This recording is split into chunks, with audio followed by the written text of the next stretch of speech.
भगवान विष्णु को सृष्टि के पालनहार के रूप में पूजा जाता है और उनका मत्स्य अवतार विशेष रूप से सृष्टि के अंत और एक नई शुरुआत के लिए लिया गया था। यह अवतार शास्त्रों में वर्णित एक महत्वपूर्ण कथा है जो बताती है कि भगवान विष्णु ने कैसे संसार की रक्षा की और प्रलय से जीवों को उबारा। यह कथा महाभारत से पहले की है, जब पृथ्वी पर बुराई, अधर्म और असंतुलन का प्रकोप था। तब भगवान विष्णु ने मत्स्य रूप में अवतार लिया। कहानी के अनुसार राजा मनु, जिन्हें राजा सत्यव्रत भी कहा जाता है, एक दिन नदी में स्नान कर रहे थे। तभी उन्हें एक छोटी सी मछली मिली जो उनके हाथ में कूद गई। मछली ने राजा से कहा, मुझे बचा लीजिए, अगर आप मुझे छोड़ देंगे तो मुझे बड़ी मछलियां खा जाएंगी। राजा मनु ने मछली को अपने कमंडल में रख लिया। अगली सुबह जब सत्यव्रत नींद से उठा तब मछली का शरीर इतना बड़ा हो चुका था कि कमंडल भी छोटा पड़ने लगा था। तब मछली बोली कि राजा, मेरे रहने के लिए कोई और स्थान हो तो कृपया ढूंढिए, मैं इसमें नहीं रह पा रही हूँ। तब सत्यव्रत ने मछली को कमंडल से निकालकर पानी के बड़े मटके में रख दिया। रात भर बाद मटका भी मछली के लिए छोटा पड़ने लगा। ऐसा करते करते मछली का आकार इतना बड़ा हो गया कि उसे सरोवर में डालना पड़ा। कुछ समय बाद वह इतनी बड़ी हो गई कि सरोवर भी उसके लिए छोटा पड़ गया और उसके बाद उसे समुद्र में डाल दिया गया। फिर विशालकाय समुद्र भी मछली के लिए छोटा पड़ गया।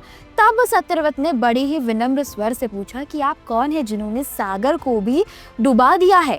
तब भगवान विष्णु ने उत्तर दिया कि मैं हयग्रीव नामक दैत्य के वध के लिए आया हूँ, जिसने छल करके वेदों को चुरा लिया है और उसके कारण जगत में चारों ओर अज्ञानता और अधर्म फैल गया है। भगवान विष्णु ने आगे कहा कि आज से 7 दिन बाद पृथ्वी पर प्रलय आएगी और वह समय बहुत ही भयानक होगा।